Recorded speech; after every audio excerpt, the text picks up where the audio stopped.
Hello,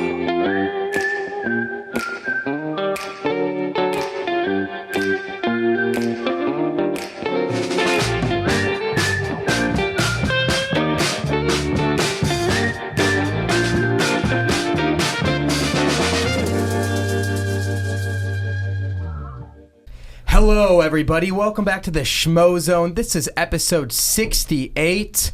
We are here in Las Vegas, the Schmozone studios. I'm Dave Schmulenson, a.k.a. the Schmo. My co-host is... Helen Yee with Helen Yee Sports. And today's guests are some of our favorite people to chat with. We have Tim Welch, the head coach for Suga Sean O'Malley. And we have Suga Sean O'Malley right here in the flesh. Fight week, UFC 264. Guys came right off a private plane right here into the Schmozone studios. We appreciate that. Thank you, Schmo, Helen. Thank you guys for coming on. But first off, when did that private jet life start for you? Today. Today? Yeah. What was that We're experience flying like? home regular, though. We'll put that out there right now. I'm like, it's fight week. I want to feel cool. I don't want to deal with any extra stress. I already got to cut weight. That sucks enough. And I was like, let's just get a little jet. Me, Tim, Tank, Brandon, the squad, fly over. And it was so nice. I literally don't want to fly any other way ever again. It was, boom. We pulled up, got on, dipped. It was so nice. Felt a bit bougie, but it was super fucking nice. Yeah. It's going to be so hard to sit in the regular coach sheets ever again. I know, especially Sunday when I'm fucking hungover. And Dude, I thought one of those jets would run about $250,000, $300,000. That one we were on $2.8 million for that jet. And it was like an old school like fucking jet. They're expensive. Well, you getting some ideas for maybe a couple years from now. Oh, God. Investments. Yeah. I don't know if it's a appreciating asset. Definitely not, but it's worth it. I don't know if you can Airbnb it or not, or Sleep on it. I think they do have like services where they're Airbnb like for like jets, private jets. What kind of company did you guys go through? I don't fucking remember. just some random Just one. some But random. dude, I was hoping it wasn't a scam when we showed up, so it wasn't. I'm so fucking impressed about the studio and that you guys did it all yourself. You didn't have like a design or anything, and it's fucking pimp. Looks dude. sick. It was a lot of work. We had some help here and there, but it was a lot of work to put Are this these together. sound things? Those are sound things, yeah. Sound things. And I have to credit David because it was kind of his vision and his color scheme. But but the sign, that's Dane Gillen. He's my dad's business partner's son. Very creative with the woodwork. He's a woodsman, and then obviously we had some help with Travis Fletcher. He's helped us with all the audio engineering type stuff, but in terms of just the layout design, I wanted to keep it as simple as possible, make it feel like the Schmozone, like a different atmosphere. So I don't know. No internet we're operating on too. Freaking nice. And now you got freedom to just pop in whenever you guys want. Yeah. And extra room to live in just in case things go south. Of course, 100%. That might actually end up happening. But you guys have a great studio too. Yeah, it just isn't this old, shitty, old school mall that's just pretty much went out of business and $600 a month for the room, and it's not a bad little deal. No, we like coming over there. Location. Every time we're in Phoenix. Yeah, right across the street from the gym, so it works out good. True. And off the freeway too, the 101. Boom. Pretty easy to get Right to. there. I have to say, I am digging the Suga Show jersey. That is what the new school, old school Miami Heat kind of design right there that you have with the pink. Yeah, I never know what the teams. I just like the color schemes. I just tell them what I want, and yeah, I wanted the pink. I loved how they turned out. The whole merch drop. This was one of my favorites. I've liked pink for a long time. I got the Tesla wrap, the same color. I like the pink blue. The Miami The Vice hair. jerseys. Oh, there we go. Oh, it looks It's great. gonna look sweet when it's braided. Yeah, Danny did it. She always does it. Cotton Killed it. candy. Cotton candy. Cotton candy.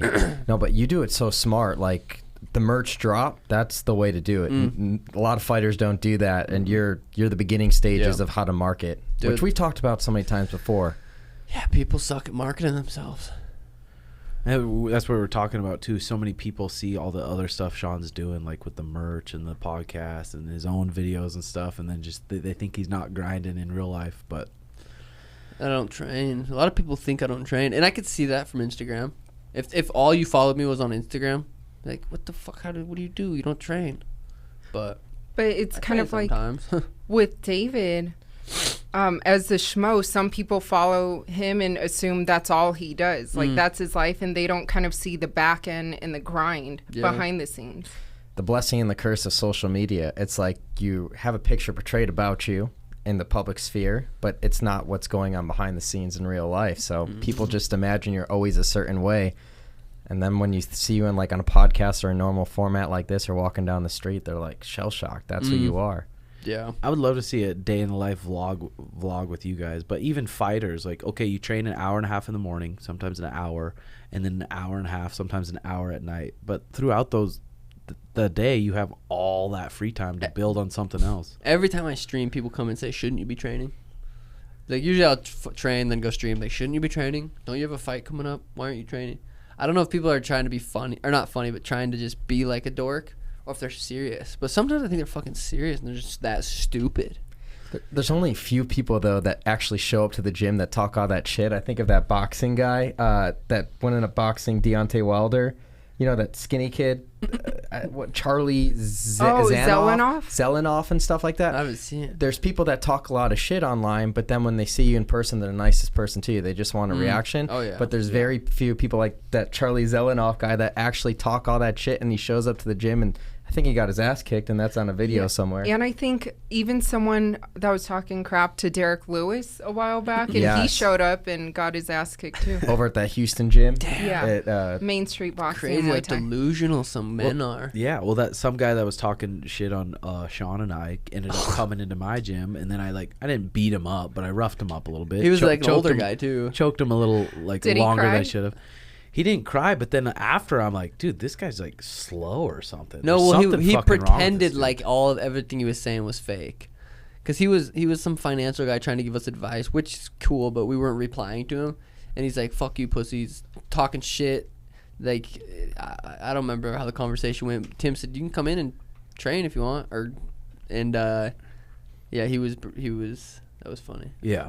It was kind of awkward. It was very kind of awkward. weird. I felt bad for the guy, but then after I'm like, dude, there's just something wrong He with this needed guy's that. He fucking really brain. fucking needed that. Yeah. But I'm assuming he didn't help you guys with financial No. advice after. He is No, like, he I don't didn't need come your back. money. I'm a billionaire. Well, or he kept something. messaging me like, I'm filing a lawsuit. My throat is so sore and it's not gonna go away.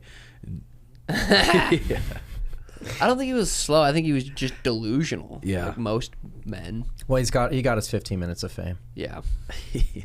So I imagine, though, the shit talking online is kind of ramped up in the past week with all the extracurriculars and all the stories and stuff, which you're going to get bombarded by over the next week, which he's got a new opponent and everything like that, and all that. I'm ready to hear the I'm not fighting a ranked opponent. It's like, okay. They offered me Luis Smolka. He's not ranked. People were kind of upset with the opponent, but they were like, whatever. He pulls out. They say, oh, you didn't pick a ranked opponent for a replacement. It's like, I got offered 0. I've never been offered a ranked opponent, ever. I've never fought a ranked. I think Cheeto when he was 15 or something. Never fought a ranked. I'm not ranked. People are mad. I don't know. I don't know what to do. I don't know what to tell people. But, yeah. So how did that process come about with your new opponent? I told him it was like 12 days out or whatever. I said, I want to stay at 35. My weight cut right now, my diet and everything is for me to go to 135. If we can find someone to go to 135, anyone, I'm going to take it at 35. If there's 0 people in the world that can make 135, I will bump up to 145. UFC sent me a list of a couple guys, Simon being one of them, that could make 35. That's what I wanted the list. I said, who could make 35? They sent me a list. I was like, fuck, that's a pretty tough fight. It's the toughest fight on the one that they offered me. I said, let's do it. Let's do Simon. Then my manager called and said he can't make 35. I was like, why was he on the list? So he was out. One of the guys was Nate's boy, who was 6-5. I'm like, definitely can't fucking take that fight. That just looks bad. And then that Kris was on there, 9-4. Picked him and gave him a contract. Yeah, I just don't see the point for you too of taking a fight at 145. Like, Well, that's not against Simon too, who's he wants to take me down and lay on me 100%. That's his game plan. If I was 149 pounds that night after my workouts and stuff. It's like, why would I fight at 145 right now? He's probably 165. Makes no sense. It doesn't make any sense to me too. Like, I never understood, and we'll get to Conor McGregor too, but like his return fight against Cowboy, they both fought at 170. What is 170 doing for him? He's not fighting for a belt. He's not looking to fight for a belt at 170. It's 155. At this point, for where you are in your career, I just don't see any point for taking a fight unless it's at 135. What does Chael say? Fight the worst guy on the highest spot on the card. I'm gonna fight. I literally would get paid the same amount if I fight Khabib Saturday than if I fight Kris. I get paid the same amount. What do I do? Well, what are your thoughts, Tim? Yeah, they sent us a list of 5 people. Like Brett Okamoto said, there's a list of bantamweights just signing up to fight him, and they sent us 5 people. None of those guys on Twitter were on there either, besides Simon. Yeah, so looked at those guys and we're like, well, dude, you're in shape. You've improved a lot. We went through a whole fucking fight camp, so dialed in. Let's pick the guy that's going to move us up the ladder a little bit. So picked Ricky, but then he couldn't make weight. And then you got a guy like Cody Salmon, 135er who's ranked, who's begging to fight Sean, like begging to fight him. It's crazy to me that who couldn't make 35 either. Yeah, who couldn't make the weight class either. But it's like I'm on this card, a huge card, 135, and none of these bantamweights are going to be prepared just in case this happens with COVID around. I think it's stupid it's just stupid on their part. Be ready to go.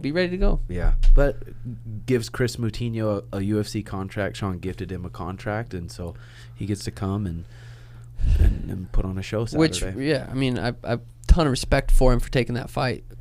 Just a ton of respect for him for taking the fight, but also it's a dangerous fight because I don't TKO people. I don't just submit people. I really change people's careers. I knock people out in devastating fashion. So this could be the beginning of his career, could be the end of his career.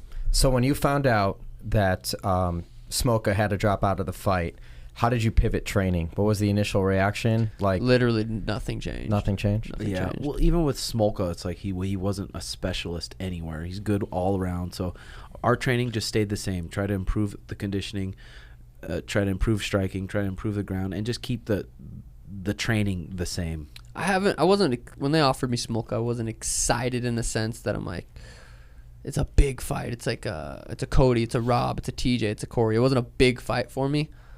But I'm going to say it again. I get paid. I'm a businessman that's good at fighting. I make money from fighting. I'm going to get paid the same to go beat up Smolka that I would get paid to if they offered me a higher ranked guy, which I would have accepted. But they didn't offer me that. They offered me Smolka. I work for the UFC. They offered me someone. I said, I don't even know if I could have said, no, I don't want Smolka. What do they say? All right, well, you're not fighting on this card. I don't know. So I wasn't super, super excited for that fight. I trained, obviously. It's a fight. I got to go out there and perform. I love performing. But after this fight, after this knockout, I'll call out. I have a good name. And they have to give me this fight. They have to. Top 15? Yeah. I think beating this next guy will give me a title shot. The ranking. I don't really know how the rankings work, to be honest. We don't either. I beat this guy, Who knows? I think like Chael said, Daniel Cormier beat Pat Cummings, who was a UFC debut, and then fought for the title right after. I mean, he had already beat good guys before, but how does that buck? Well, it really helps too for you. It's like you have a crazy amount of popularity at this stage too, and you're young, so that always helps. But go back to the matchmaking process. Do they hit you up directly for opponents, or are they hitting up your management team, and the management team's bringing that down to you guys? Yeah, for Smolka, not for Smolka. For after he pulled out, they sent a list to Lloyd of people that that'll be ready to go. This is your first fight card on the same on a McGregor fight card. Yeah, your first time fighting on a McGregor fight card. Finally, how many times have you been booked on the Conor? Well, I think just Twice? the once. Oh, well, Khabib versus Conor I was supposed to fight on. I think just that once, maybe twice, but yeah, first time on there. Have you met him yet? Never met him. What's gonna be the first thing you say? Sweet pick. I don't know. I definitely want to get a sweet pick with him. I don't know. He's he might be intimidated by my size. So no, I was gonna say the Suga Show plans to be more popular in this sport than Conor McGregor. I think it's You're gonna let him know passing that. of the torch. No, I think I don't know. I don't know what he thinks of me, what he's seen of me. He might have seen an interview where a long time ago someone asked me if I'd fight him, and I said, yeah, of course. It's a huge fucking payday. So he might, who knows what he thinks of me. I have no idea. He might not even know who the fuck I am. Doubt it. But I guess he does follow me on Twitter. It did. It'll be cool to just see him, though, just how much we've learned from him. Yeah, Conor's top been, to bottom. yeah, it will be cool. Definitely want to get a sweet picture with him. And hopefully both get nice little KOs, a little after party. I can only imagine how big this event's going to be, because this is the first time we're back here in Vegas post-pandemic or sold out arena, T-Mobile Arena. I can only imagine, just from what we've just experienced so far in Jacksonville and Houston, and obviously we had the 2,000 fans in Abu Dhabi, but this is different. This is Vegas. This will be different. This is going to be very different. Can people from Ireland fly in? I think there's still a travel ban too. I heard the BT Sports guys saying they would be here, like Adam Catterall and stuff like that typically do the interviews for this, but there's some sort of UK travel ban. Dude, the weigh-ins. The weigh-ins are going to be nuts. So fucking excited, dude. So fucking excited. But they were supposed to do Wilder Fury on the 24th at Allegiant Stadium, but with all the massive Tyson Fury fans and everyone coming in, or can't come in, they ended up moving the fight to T-Mobile Arena. Really? They were already Yeah. going to book a fight there. So, but the plan is they're going to have SummerSlam WWE there in August. Yeah, Sweet. that will be the first big sporting event they have at that Damn. venue. That's outside of the NFL. That's going to be fucking crazy. It's going to be crazy for sure. Were you guys WWE fans at all? Never have been. I always liked like the way they talk and the way they promote things, but never been huge fans of it. I was a big fan for 2 or 3 years in my childhood, but when I realized it was fake, I was over it. But what really stuck out to me was how they talk on the mic, and that's where you could see guys like Uncle Chael and even a lot of stuff that Conor does. It's like the mic skills you have to talk to the audience, to be a heel, to rise up, to get a rise out of the crowd. That's WWE stuff. Was it one particular moment where you're like, fuck this? The fake stuff? Yeah. For me, it was John Cena winning every week. I was like, because I used to be obsessed, Is he that like good? collecting books. Yeah. You know, it's like when they throw into they have like steel steps going up the chair, and then they would always have the folding chairs, and they hit you guys over the head, and like it would be so fake, and then I would find out they had razor blades that they would hide, and they would cut their foreheads to show real blood. Like, obviously, it's a real physical toll of being a wrestler, but just having planned victories, like Bill Goldberg was like 173 before he finally lost. Some random stuff, but they're nice guys, and they're huge. They're big MMA fans. They're athletes too. They're fucking performers. Well, Samoa Joe, he like trains and stuff. Yeah. Or he used to train. So technically, the last person in the Schmozone studio, we didn't do a podcast with him, was the interview we had on the couch with Samoa Joe. He's a big WWE guy. They were out here in Vegas recruiting new talent. So Going to the MMA gyms. That's fucking pretty cool. Yeah. They were at Syndicate, they were at Extreme Couture, and they're just recruiting Could talent. we see Welch on the WWE? I wonder what kind of contracts those guys do, like certain events or just years, or I wonder what those contracts look like. I think it depends, but when I was reading a lot of their books and stories, it was like they travel like 300 days out of the year. Jesus. Damn. And they have to give the rights. They sign their rights away. Like John Cena, for example, every time he's in a movie, Vince McMahon gets paid. The name John Cena, like that's a trademark royalty thing that the WWE is always associated with. The Rock, Dwayne Johnson, for some reason, he's like one of the few guys that doesn't account for. He got out of that maybe at the very beginning. Maybe he's the example that they set for why they can't do that for any fighters moving forward. Damn. But I know John Cena, for like the Marine and all the movies he's in, Vince McMahon gets a cut. Fuck, that's wild. Yeah, the contracts, dude. If you don't have someone looking at those, it's just... You just fuck yourself real quick. It's crazy. No one gets paid like NBA players, though. Well, speaking, and I want to bring that up too, your Phoenix Suns. NBA Finals are tonight. Dude. They're in Phoenix, right? Yeah. Well, they're playing Milwaukee. Who's the higher seed? I think it's Phoenix. I think you're right. I think Phoenix is... Because I wonder if Game 7, I wonder what day that would be if it goes to Game 7. Because that'd be fucking sweet if it's after the fight. If it's like a Monday after the fight, and I can go streaking or something. Oh, like in a week from now? like game 7, like they're probably only going to get maybe 2 or 3 games in this week. They'll be still playing after your fight. That'll be sweet. They'll still be. Damn, that'll be cool. If Suns champ. You've been following it all, the team in the playoffs? Not really. Me and my little brother went to when they played. I don't remember. Lakers. In the Yeah. playoffs. And that was cool. That was fun. But if you're not courtside, I'd rather watch. I mean, we were up in like a suite. Mm-hmm. I want to be courtside, or I don't want to go. Yeah, it's different. I've covered so much of the NBA Summer League here in Vegas, and it's like being in a high school gym, essentially, or Thomas and Mack. It's such a low every seat is you're close enough to the floor. But I hear you, man. Like watching that even at the club level or above, it's you'd rather watch it on TV. I was so jealous though that they get to compete so much. Like for us, we get to compete. Like when they were calling them out for the starting lineup, I was like, I should be out there. I should be on the team.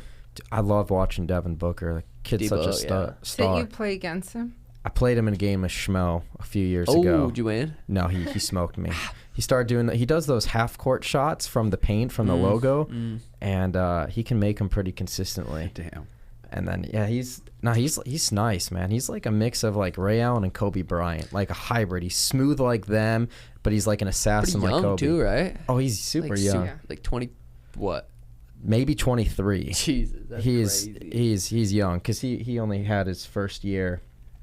Years ago. One year in Kentucky, and he was young. I think he ended up going to college when he was like 17, 18 years old, and played there for a year, and then he didn't even start on Kentucky, yet he was still picked like with a lottery pick by the Suns. Damn. That's how good he was in college. Like that Kentucky team was too. The guy didn't even start. I can't believe how much money those guys make. Oh, it's crazy. Even all those sports. Baseball. Well, what's crazy about baseball though is there's no caps to their contracts. Like the Yankees have like payrolls of like 250 million. Some teams like the A's, it's probably like 70 million. Like the disparity between rich and poor in baseball is based on the owner and the market.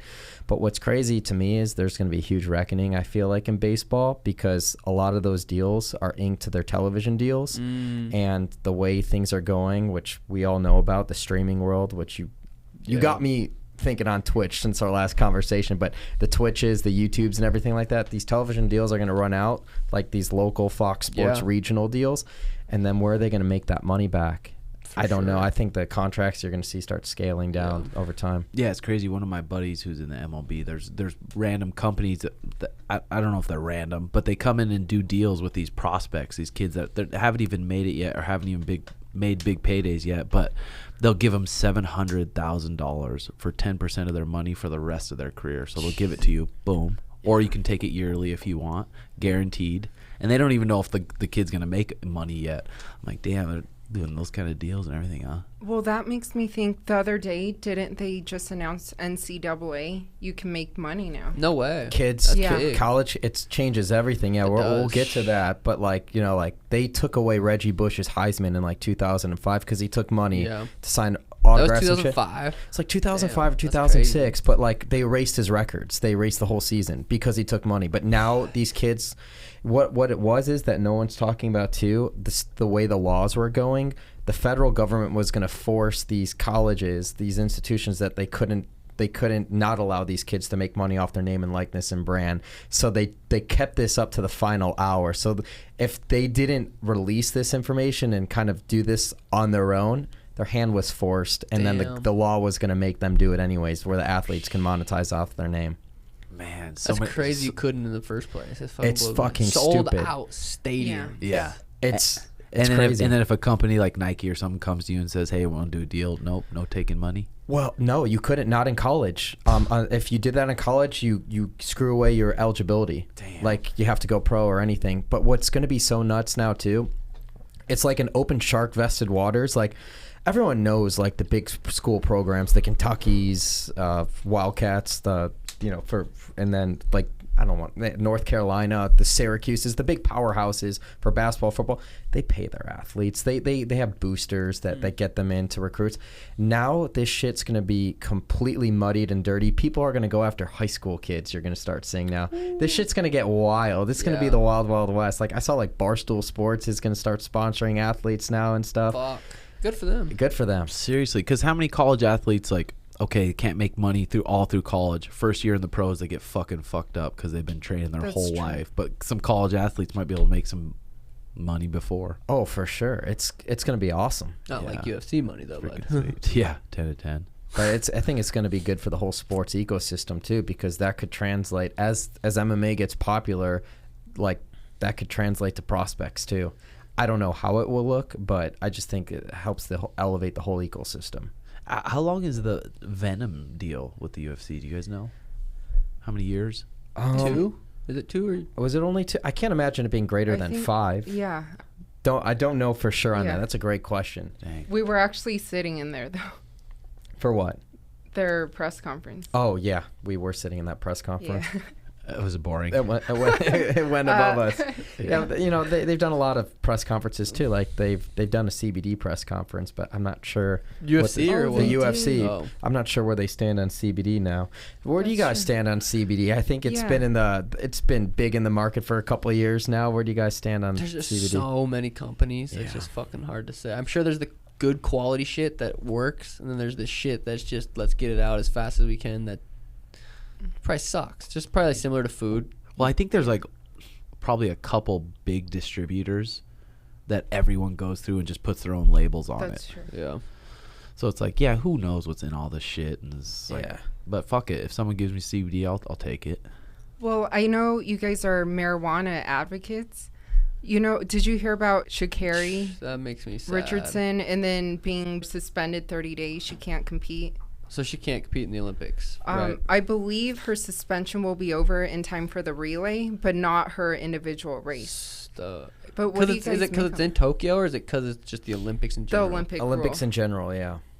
Who the fuck decides that? Dude, some countries, they're crazy about Well, not it. even the Like, country, just the Olympics in general. Who decides Like, that? like marijuana is being treated as a performance enhancing drug. Like Dude, it's and being treated as a caffeine's steroid. not, and caffeine's not. Right. Yeah. Caffeine That's is a good and- point. Or and- having a wiener and then competing in the female Yeah, division. that Don't lady- cancel. But that shit drives me the most more It than does. anything like that too. Like someone who just is born with, like, if you're born a male, you naturally have denser bones, Testosterone. stronger testosterone, all that kind of shit. So then 20, 25 years into your life, you want to change that and then compete like that. That is a performance enhancing thing to have, not marijuana. That it's so ass Wasn't backwards. caffeine banned in the Olympics at some point early on? Probably certain levels think- of it, I yeah. bet. Yeah. Like That's too crazy. much. But I wonder where the line's going to come. Because there's going to be a lot of males be like, damn, I could be Olympic gold medalist now. I Well, can go wrestle and box. Rogan was crazy. saying Just got to put a wig on. on the Tim Dillon pod, or when they were talking that people are gonna start identifying as different races. So I might be black What? someday. Yeah. What? Yeah, I For listened to real. that podcast How too. do you do that? I just did. I'm identified as It's black. official. yo. They're basically, the whole argument is a couple years from now, you know how you can identify yourself as trans or a woman or however you want to identify your Undefeated. gender, undefeated. You can I love that reference. You can identify yourself as, if I want to be Chinese, I could identify myself as Chinese. That's crazy. Yeah, like there will be ways to do that. That podcast was pretty funny. Tim Dillon's funny, huh? Oh, he's great. I love him. I would like to talk to someone, though, that is for it being in the Olympics, transgender being in the Olympics or whatever. Well, aren't they for it now? The Olympics. Yeah, what? with transgenders. Well, it is happening, right? It's happening. Yeah, that one weightlifting girl. yeah, Yeah. And weightlifting, too. that's crazy. I bet you'd feel good though if you won that. Get some serious records. Yeah. It's just, there's got to be its own category for it. Laurel Hubbard. Yeah. Yeah. I heard that. What would you that- go in for? I'd probably do. I feel like I could. Nah, those Boxing? Girls, boxing would be good. Wrestling? Those no, wrestlers are toss, Those fucking yes. wrestlers toss my ass. Are they ever going to have MMA in the Olympics? I don't know. That's a good question. Probably pay you more. I feel like Dana has to get involved in that. Like he's like one of the most prominent names. Like if Dana White gets behind it, Yeah. and that he- would be cool. Yeah. That would actually be pretty fucking. that's In the way to Paris- push Pay it. you more. They can't pay you. I was kidding. Oh. Well, But- yeah, they can't because you're professional, huh? Well, and also it would take away from UFC fighters. There's no off season for you guys too. And if you're competing in the Olympics, you're not competing in the octagon. Boom. Yeah. So Dana's probably not. Yeah, so it's kind of like but although the majority of the fighters would be UFC fighters, I imagine. Damn, that's crazy. Yeah. then you could finally see some like super fights versus some PFL Bellator guys. Exactly. That's the way to do it. That's how you get the fights from the different promotions, the ones, the PFLs, the Bellators, is by the Olympics. Who you got, Conor, Dustin? My stance is this: if Conor's going to win this fight, he's got to win this fight in the first round. He's going to do it in knockout fashion. The longer the fight goes, it favors Dustin. I think Dustin's cardio is fantastic. He's so well rounded. It's going to be a much different Conor. I think he definitely adjusts. But I don't know what he technically did differently. Like, I don't think he switched up his training partners or his camp per se. I don't know exactly. We'll find out this week. Well, he had to have switched his stance. That was the number 100%. Yeah. That was the one thing. But I mean, those calf kicks are tricky. You either back out, or you kind of stuff it, counter it with your own 1-2 or whatever. But yeah, I'm curious because he can't go orthodox. He can't fight orthodox. He can't go out there and compete with Dustin if he gets orthodox. His defense is not the same. He's just not the same athlete. I think what's really big, too, for Conor, he's not thinking about boxing this fight. I think you had the potential fight with Pacquiao in the back of his mind when he went out and fought Dustin the second time. His hands look sharp. Hands look sharp. He's fantastic. It's the best version of him, but it's also the best version of Dustin, too. And I saw he's not bringing his kids this trip. The whole camp. Yes. He's been catered to himself. I thought that was pretty cool. That's huge. I think that's huge. You're going to see the best version of both of these guys. You truly are. Well, because if you're in Conor's shoes, don't you feel like you have the most pressure? Because you want to prove yourself. Yeah, but if Conor loses this fight, the trilogy with Nate Diaz is right there always. Nate's there, yeah. If Conor wins this fight, he could be he gets Charles Oliveira. He gets Charles Oliveira if he wins this fight, probably before the end of the year. Maybe it's in Madison Square Garden. Yeah. Jeez. Charles Oliveira is going to be here. But yeah, if Conor wins this fight, he'll be there at the fight. Yeah, obviously. He'll be there at the fight. Winner of this gets title, right? 100%. 100%. Yeah. But it's interesting too because we've been waiting on what's going to happen with Justin Gaethje. Like, is Gaethje going to fight Michael Chandler? Like, I think that's a great matchup. Is Gaethje kind of wanting just the title, or does he doesn't give a fuck? I think Gaethje realizes that it's hard to fight directly for a title coming off a loss, even if it's against Khabib. He needs to have a victory to have a title fight. That makes sense. And Conor Dustin's going on, yeah. Yeah, he respects the sport so much. Like, he gets it. Well, what do you think about it? I think Conor's got such good eyes and such good range like you. I think he's going to have an answer for the kicks because it's not like Dustin like hides them super, super well. But I would not be surprised at all if Conor come out and pieces him up. Fucking just pieces him up. But, God, it's hard to vote against Dustin because he's such a genuinely good guy. You can just tell. So if either of them win, it's cool. But I feel like Conor might come out and just look really good. And even though sometimes, like when I interviewed a couple of the fighters and asked for their opinion, and they would say the amount of money that he's made, it's like a very comfortable position. But do you think it's the competitor in him that still like wants to win these fights and wants to win that title again? I feel like it probably goes off and on. Right now, I feel like he's a competitor. He wants to win. Yeah, and it's not like, okay, he wants to win for sure. He doesn't need to prove he's tough. Everyone knows he's tough. He's got tons of money. But when you wake up every day and you don't have a goal, it's like, fuck. God, buying these things, it's like brings me a little bit of happiness, but then it's empty again.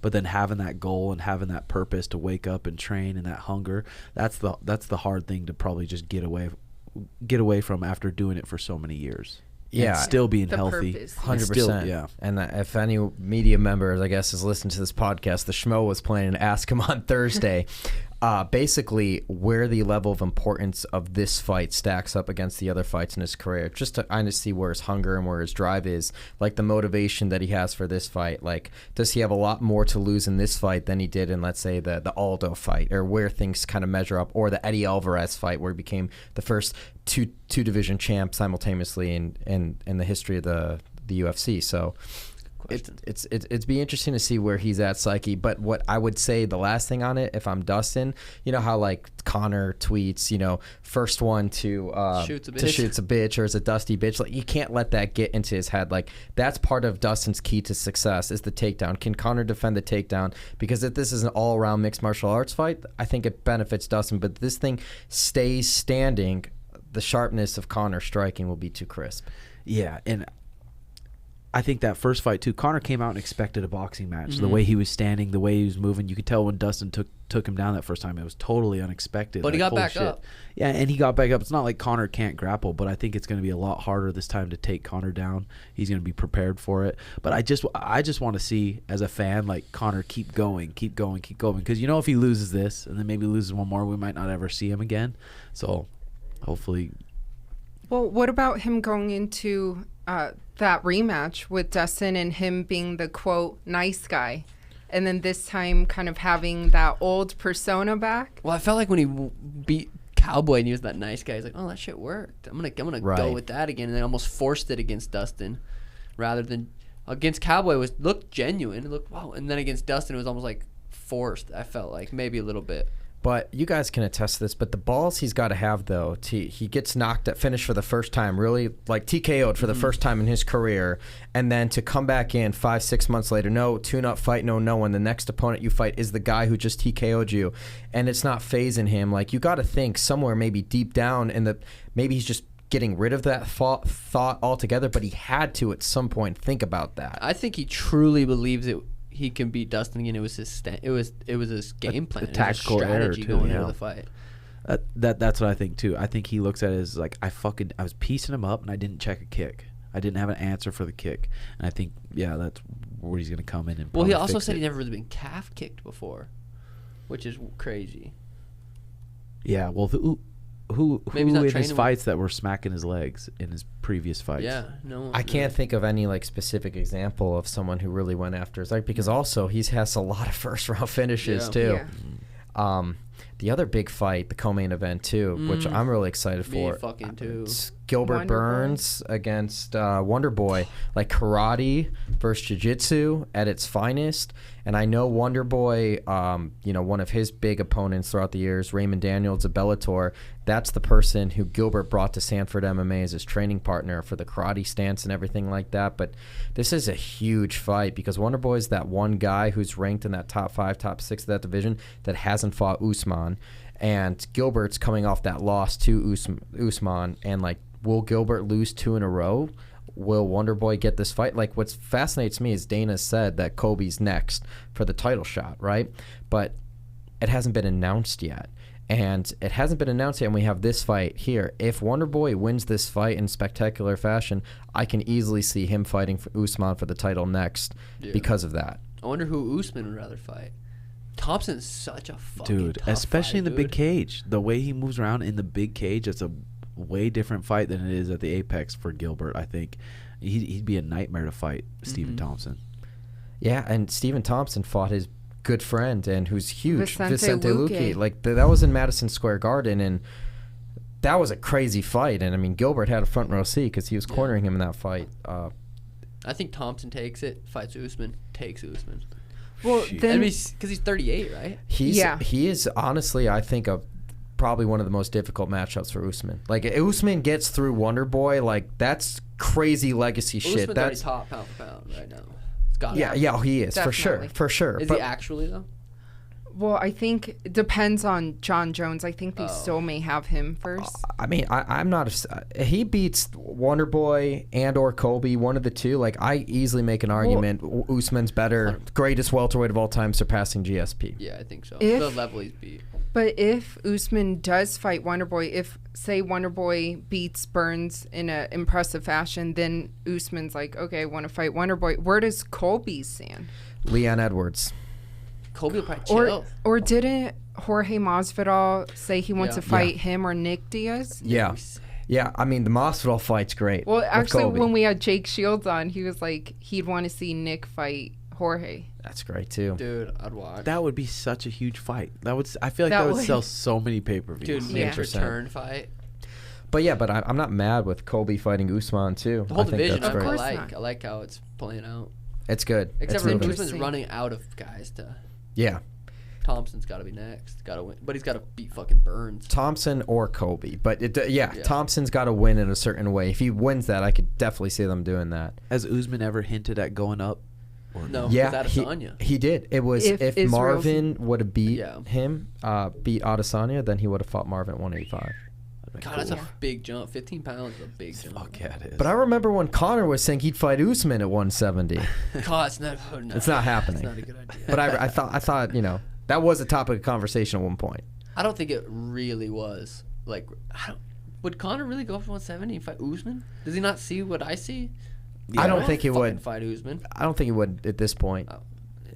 I mean, Usman's huge, and he's. What are you gonna do to him? Well, yeah, if he had a smart team from the outside, that's like, let's look at this from the outside. Of course, Conor's gonna say, I can beat anyone, and he fucking could touch anyone on the chin. But you gotta think about Usman's jab. Yeah. Fuck, I know, dude. What do you guys make of the interim heavyweight title situation that they're going to have now in Houston at 265? Derek Lewis and Gane. I think if D. Lewis wasn't such a huge superstar in Houston, in Texas, it probably wouldn't be. But Poor Francis didn't even get a chance because how many months ago was that? In March. In March. It was my fight or Yeah, it no? was 3.5 months your ago. fight. But like, he's not being stripped. It'd be poor Francis, really, if he was stripped. Yeah, Like, true. So it's not like he's lost it. I could see So it as a respect thing. It's a #1 contender fight. But it's an interim fight. I don't get it. Did he come out with his reasoning why he didn't want to fight Derek in Houston? Because one of his coaches close to me a month ago was like, yep, it's happening in Houston. Francis versus Derek. It's happening a while In ago. August. Yeah. It's a lot of this is all business reasons. I think one is Francis wanted to fight September 25th. That was the date that they were targeting. He just came back from a trip in Dubai, I think they were. They were back in the Middle East. They were doing some stuff.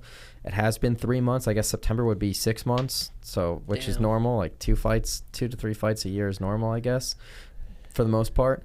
But yeah, they targeted Houston. I'll just say this, like, the greatest female of all time is Amanda Nunes, but just having Amanda Nunes against Juliana Pena without another belt and everything isn't going to really carry the pay-per-view numbers. You got Derek Lewis in his home city in Houston. That's going to sell out. It's a pay-per-view. There's a title. There's a second title on the line in that fight card. That's going to sell numbers and drive more stuff for the pay-per-view. But it'd be weird, though, too, that his first title defense, Francis Ngannou, is in the hometown of the opponent that you're defending first, and Derek Lewis. Well, don't you think it'd be kind of weird for him to defend first in Houston? Yeah, definitely weird, but UFC doesn't care. No. Right. That's why I wonder funny. if Francis saw like how much Jake Paul and how much of these boxers are making, and I wonder if he's like trying to negotiate. He tweet that? Yeah, He did. Yeah. He did. So I wonder if that had something to do with the fight not happening. And in then August. John Jones. But I think Francis is coming to an end of his contract. So like him fighting again. I could be wrong on this, but I think he's got like one more fight left on his contract or something where he's going to be able to negotiate up to, so it's all more leverage. But if you're Derek Lewis or Gane, like, it's only going to add. So the next time Francis fights, he's going to get paid the same whether he's fighting Derek Lewis or Francis or Cyril Gane. The other thing, though, I thought too is, if these two guys fight, when will the winner be ready to fight Francis? Does Francis wait on the sidelines, or do you give Stipe Miocic the trilogy fight? Because it doesn't seem like John Jones is coming back. So if you give Stipe that trilogy fight, do you strip whoever wins that of the interim belt? No, the winner of the interim belt fights the winner of Francis and Stipe. So there's two champs, active Yes, that champs. would be yes, to interesting. unify the Has that happened belts. ever? I don't know if it's has that happened in the heavyweight Where division? the interim title, intern champ doesn't fight the champ while the champ fights someone else. Well, didn't like Kobe Covington have the interim? They stripped him though, didn't they? And he just kept saying they didn't. Yeah, Yeah. yeah, That's weird. I wonder how many pay-per-views this bad boy is gonna do. Yeah, I think this is gonna be one of the biggest ones ever. This is something that everyone gets wrong. They're like, "Oh, you're gonna get paid. You're gonna get paid." Dude, no one on the main card's getting paid except for Conor and Dustin. No one else. On No the pay-per-view points, for nothing? Anybody else on the Interesting. card. Not Gilbert. Not Steven Thompson. I mean, you could ask them, but I guarantee. Well, I won't say that. 99% sure that no one else is getting paid other than them. Because I don't even know if Dustin got paid from their last fight when he was pay-per-view. I think Conor did in the contract, but I don't know if Dustin did. Now he will. Well, Dustin, I think I heard him say, well, he's making 2 or 3 times more fighting Conor than he would if he was fighting Oliveira for the Yeah, title. that's why he chose. Because he's this going to trilogy. get pay-per-view now. Yeah. Because last fight when they fought for that, it wasn't a title fight. Conor probably got pay-per-view. Dustin didn't. Now people are like, always think I'm going to get paid more than on a Conor card. Well, Conor's the only guy who can headline a pay-per-view card without any belts on the line. Yeah, and I'm getting there. Yeah, I mean, Getting there. That's goals right there. I mean, for the Masvidal BMF, the BMF belt was on the line with Diaz. Didn't need to be though. Didn't need to be. but they still put a belt on Nick the line, Jorge right? could headline. Yeah, for sure. Nick Jorge. But you got to put the BMF belt. If there's That's true. they got it. He's the only one you can put that belt on the line because it's still the bloodline of Diaz. Yeah. That's true. The original BMF. That's the fight. Usman knocked him out. Doesn't get the belt. But God. I was so surprised though that they did the interim belt for. Yeah, you is took that- my All right, question. go for it. No, I wanted to ask you your thoughts. Do you think that in the bantamweight division they should have had an interim title? I mean, if they're gonna do that for the heavyweight, you gotta have Corey versus TJ interim title right now. That's Why what you not? think should be. Well, it's interesting. I don't know if you give TJ that shot. He literally got caught shoving needles in his asshole and fucking get the title shot after. Yeah, I don't think it'd be fair. I don't think I don't like that either, to be honest. But Did you guys watch that Chronicles of TJ, of him, coming out and talking about the whole thing, that the It's on thing that YouTube. UFC came out with? Was it that UFC? recent? Yeah, Are you sure it was UFC? pretty much brand new. Yeah, it was UFC. No, I only saw when around the time he was caught, he went out on a YouTube, maybe it's his YouTube channel Yeah, or I a saw YouTube that channel, too. and he did like I a think he did one long, with Chael lengthy thing. too. I didn't see anything else. Chronicles of something, but yeah, Jeff Novinsky was in it, and he sat there and talked about it and talked about the cut to 25. And Dude, it's JR fight. It wasn't UFC. UFC Chronicles TJ coming clean. 114,000 views. JR fights. oh damn, I didn't think it was the UFC. But yeah, yeah, I was gonna be surprised if the UFC came out with UFC that. But probably tried to- that sucks. I wonder where his head's at going to that fight. That fight's a couple weeks away. Yeah. That's a good I fight. cleaned this kid up quick. I'm gonna stay ready. I'm gonna be ready. You'll if be something ready. Happens. What? The only thing that Or I'll really be blacked bugs out, I don't me know. is that fight is the same night as Deontay Wilder Tyson Fury, the trilogy fight. They're going to be competing. Damn. I think they'll be at different times.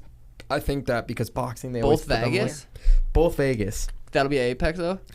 Yeah. So this will be at Apex, and that one will be at T-Mobile, and that's Damn. July. 24th. We gotta got come for double that. duty that week, Helen. We'll be. I know. God, it's either I stay prepared or I come to party. One of the two. Both good options. Yeah. Yeah. I'd rather have those two options. Yeah, that's how we make that work. No, well that will be the podcast then. If you come in that week We'll come. for We'll get Stony Baloney. we'll get Stony Baloney in the Schmozone room. Yeah, I for everyone watching, I did screw up. I told you guys before we start, we're supposed to have the 3-camera angle, but I ran out the door. You guys landed on your private jet early, and I forgot the 3rd camera. How do you time. guys pick your guests? Do you just pick them a couple days before, or just who decides? You guys kind of talk amongst yourselves? We talk amongst ourselves, but honestly, this thing, because there's no internet, it's basically driven in person. I feel like if we did this with you guys over Zoom, it wouldn't be the same podcast. We Right. could sit across from the table and So you just hang just out. find people that are in Vegas. In Vegas and whatnot. We just had Jay Cutler, the bodybuilder, on the Mr. Olympia pretty recently. We had Stitch Duran, the OG cut man, on here pretty recently. Jake Shields came in. So and Jake Shields came on right after the Diaz fight, right after 263. It's just timing based off of the guests and stuff like that.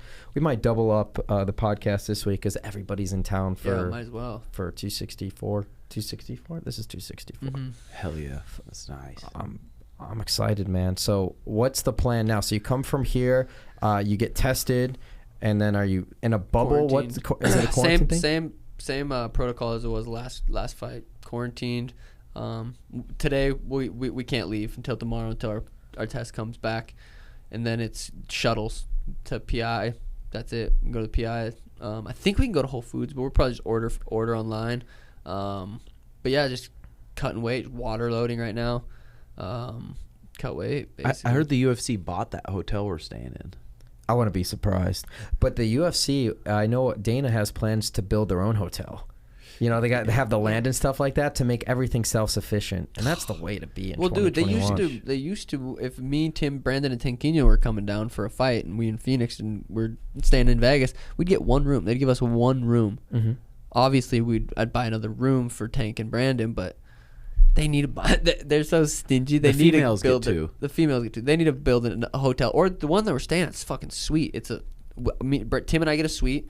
So you walk in, there's the kitchen, and there's the 2 rooms on the sides, and Brandon taking you to.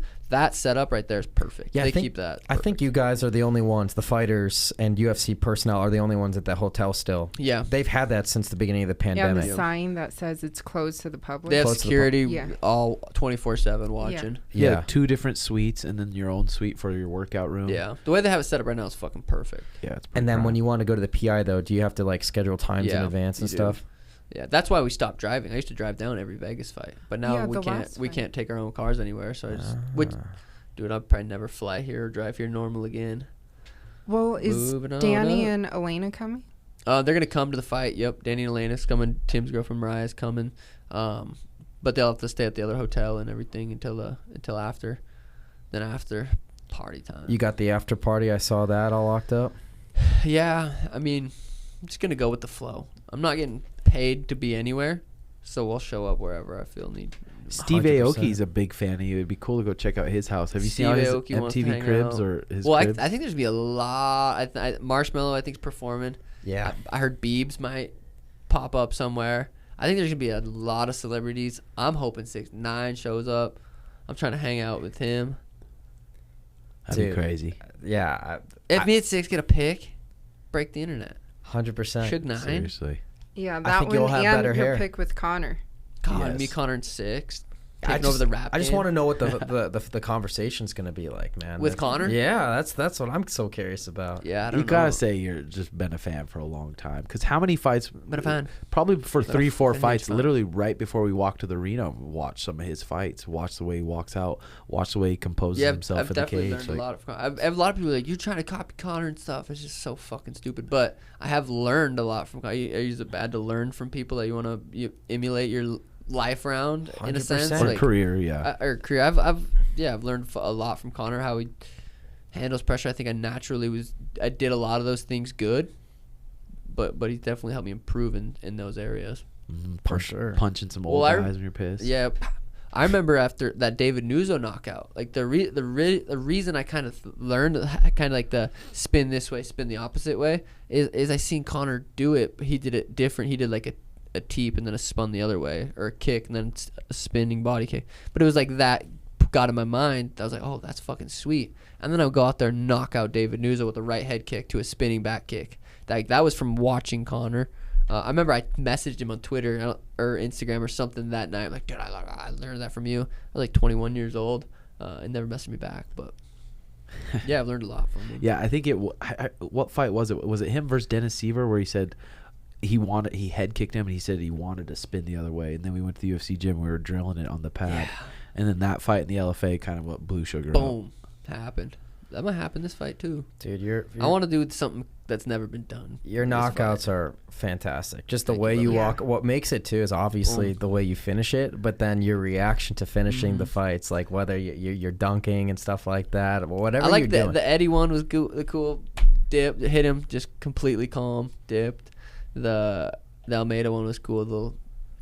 I might have to do that for the Suns. Give him some love. Well, has there ever been a bantamweight that touches someone one shot and walks away? Like a lot of one hitters like Mark Hunt, but a bantamweight? Well, I mean, bantamweight, I could think of just like flashes of periods. Like there's a time where like Marlon Moraes, his fucking kicks, like those head kicks and And stuff like Cody that. Garbrandt. Cody Garbrandt. He kind of but- launches some overhands, yeah. Yeah. Name 3 people he's knocked out. Well, yeah. Almeida, Sun Tzu, Sunsao. That was Yeah. more recent.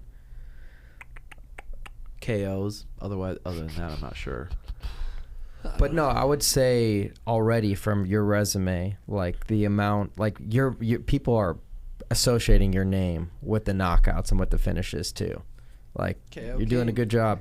You're gonna good job marketing what you got already you're going a great on. businessman. Yeah, and I think it's hard for people too. People don't realize like when you're in the cage in the UFC, your win bonus is on the line. There's a lot on the line. When you hurt someone, there's a lot of like angst that goes into someone. But Sean's really good at hurting people and staying very calm and calculated. Composure. Huge mistake. Massive mistake. It's huge mistake. It's like you smell blood, but you don't overreact. You Yeah. react the way you need to react to get the job done. Who's and- commentating these fights? Rogan, obviously. Rogan, DC. Anik, and DC. Oh God. Oh, gonna and be fucking she crazy just told this to me too. We're gonna have Max Kellerman and Stephen A. Smith here from ESPN too. On the pod or at the fights? Oh, at the fights. Damn, that's gonna be cool. I don't know how that would go down having On those the guys on the pod. I don't know. But that'd be sweet though at the fights. That'd be cool. It'd be interesting. They're just going to watch. I think they're the analysts. Yeah. Oh God. Stephen Smith. Yeah. Oh, They're the analysts. Did you see his boxing video? That one time? Who didn't? Yeah, I did. Who didn't? I want to hear him talk about because when it goes to the ground, he's not afraid to say what he's thinking. Yeah. That'll be pure comedy. Oh yeah. No, I would love to see the Get up! Stephen A. Why doesn't he Smith get and up? Sugar Sean O'Malley interview. Oh, that'd be sweet. Yeah, dude, you I'm can sure have it'll fun with happen. that. Yeah, it'll happen. I'm sure it Some will sweet too. I'm shit sure will ESPN happen. will have that signed up. But I do love how the card is strategically set up. You know, I love the fight that's leading into your fight to open up the pay-per-view card. Carlos Condit, Max Griffin. Yeah. I know Max wanted a big name Carlos OG in the sport.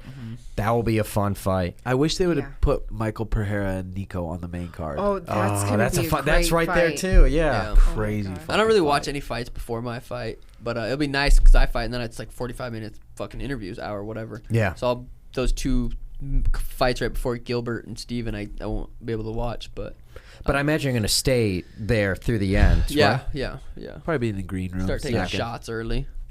Taking shots early, yeah. I thought. sure. And having all the fans back. And Oh God, I might just fucking win and start running around the stadium, around the arena. Yeah. Gosh, we're so close now. Can't believe it though that T-Mobile's fucking back. It's fucking How many back. months ago were we like, is it ever I gonna fought. I come was the back? one. I was the last You one were that fought there. there. It was Jose Izzy and Yoel Quiñones. Romero. Yeah, I remember. UFC That was the last time we had a media day in March. 248. for UFC, like a legit old school media day, where we could go up Are to we you doing guys that and now? interview. No, it's still At the, depends. at the Apex. At the kinda Apex. Sit in the chair though. Yeah. Oh, that's not bad. Yeah, I mean, it could be worse, but could be worse, but that's why we're glad we have you here. The only thing, last thing I wanted to say from a housekeeping standpoint, you guys will be busy on Friday. The ceremonial weigh-ins after you weigh in, I'm doing the first inaugural Schmo Hour. So we're going to walk 6 minutes from T-Mobile over to the Hard Rock Cafe right on the Strip. It's going to be an open bar. I know they texted me, Hard Rock, they're going to serve proper 12, and we're going to have a Schmo Hour meet and greet. damn. Open bar. Yeah. Get That's black. fucking awesome. I'm there. 5 to 6:30 p.m. Dude, you guys have been at it for a minute and it's starting Yeah, you to guys all been pay grinding. off. It's fucking awesome. We're trying. I'm going to bring a ton of merch, sign it if people Dude, want fuck that. yeah. Do a lot of photos, Polaroid photos. Those are dope. 5 to 6:30 p.m. I bet that shit will be popping, dude. That shit will. I'm hoping so, It man. will be. Putting the reputation on the line. Hopefully, hey, please show up. We'll put a link in the description. Yeah. I know we sold tickets, but the more the merrier. Yeah, 100%. Any final thoughts for you guys? We really appreciate you guys coming on. I know you're going to be locked up in a room for the remainder of the I day. brought my Call of Duty, so I'll be good. You lock me in that bitch till next month, and I'll be Did you good. guys have you been watching Twitch at all and seeing what goes on there? I've been watching how you're doing it a little bit ever since we had that conversation. I'm going to set Dude, it any up. questions you have? I've been streaming for 40 months now. I've been on the grind. You're fucking killing it. But I think you were in the bathroom. I was showing Tim. So that whole area out there that we're gonna build a stage. We'll have a different set where I could do like Schmo stuff. Helen will do her stuff. But I'd like to stream from there. Yeah, different sets are sweet. 'Cause we have Timbo Sugar Show, then I have one at my house, and then they're fucking different sets are fun to make. Oh, real quick now that I remember, I saw like Lauren Murphy because she trained at your house Yeah. during the fight. She posted like the O'Malley residence, Yeah. like it was like a location on Instagram. Oh shit! But it wasn't though. It wasn't your house because I went, hey, did he? How did you do that? Oh, I want you to put the. clicked it, yeah. How do you put She on just the made that O'Malley? up? The Schmozone. I think someone had had an O'Malley residence. It could have been somewhere in Ireland for all I Oh know. fuck, that's funny. Yeah, good for her. She got the dub. Well, O'Malley, McGregor, you got some sort of. I know people. Well, I talked about this on my little show the Bromalley show, and people hate that I'm Irish and that I like talk like I'm Irish, and because I like the Irish friend. I wear the green shorts. It's like fuck, it's not my fault, guys. I'm sorry. Like they hate it. They hate. I'm like, you're trying to steal the Irish fans. I'm like, well, I'm fucking Irish, not like the super. I'm not fucking Conor Irish, but I'm Irish. Yeah, I mean, you don't have the hair like Paul Felder, but Felder's name and O'Malley's like a traditional name. Yeah, dude. Yeah. So, but I think, dude, I'm pumped to open up that fucking card. Yeah. I think I'm gonna have a lot of. The UFC did it right. They're not stupid. They know what they're doing. Yep. They know what they're doing. Yeah, for sure. exactly. Episode 68 of the Schmozone podcast. Almost 69. Damn it. Oh, we were one away. Damn it. One Let's just away. fucking skip 68. We could Just pretend us. it's 69. Pretend it's 69. We are out.